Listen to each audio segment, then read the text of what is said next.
बहुत समय पहले की बात है। एक छोटे से गांव में सीमा नाम की एक मेहनती और नेक दिल लड़की रहती थी। सीमा के पिता एक किसान थे, लेकिन लगातार सूखे के कारण उनकी फसल बर्बाद हो गई थी।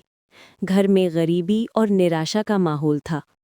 सीमा अपने पिता को हमेशा उदास देखती थी। वो चाहती थी कि किसी तरह उनकी मदद करे, पर समझ नहीं पाती थी कि क्या करे। गांव के लोगों ने भी हार मान ली थी और कई परिवार गांव छोड़कर जाने लगे थे। एक दिन गांव के मुखिया ने घोषणा की कि जो कोई भी सूखे को खत्म करने का कोई उपाय खोज निकालेगा, उसे बहुत बड़ा इनाम मिलेगा। सीमा को याद आया कि उसकी दादी अक्सर एक पुरानी लोक कथा सुनाया करती थी, जिसमें गांव के पास की पहाड़ी पर एक जादुई बीज के बारे में बताया गया था। उस बीज को सही समय पर और सही जगह पर बोने से वर्षा हो सकती थी।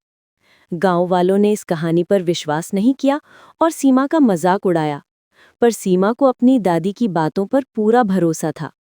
वो अगले ही दिन सुबह सुबह पहाड़ी की तरफ निकल पड़ी। पहाड़ी बहुत ऊंची और रास्ता मुश्किल था। सीमा बिना थके पत्थरों और झाड़ियों के बीच से अपना रास्ता बनाती गई।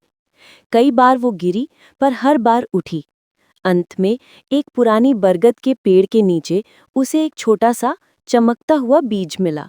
बीज लेकर वो गांव वापस आई और सीधे मुखिया के पास गई।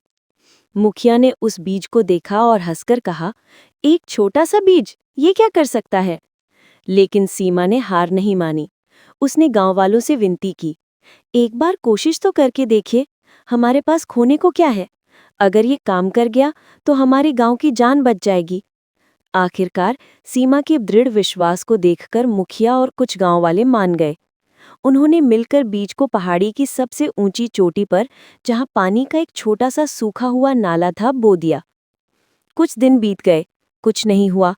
गांव वाले फिर से निराश होने लगे और सीमा का मजाक उड़ाने लगे। तभी एक शाम को आसमान में काले बादल छाने लगे। अचानक से बिजली चमकी और जोरदार गड़गड़ाहट के साथ मूसलाधार बारिश शुरू हो गई। ये इतनी तेज बारिश थी कि वर्षों का सूखा पल भर में दूर हो गया। गांव के सूखे खेत लबालब भर गए।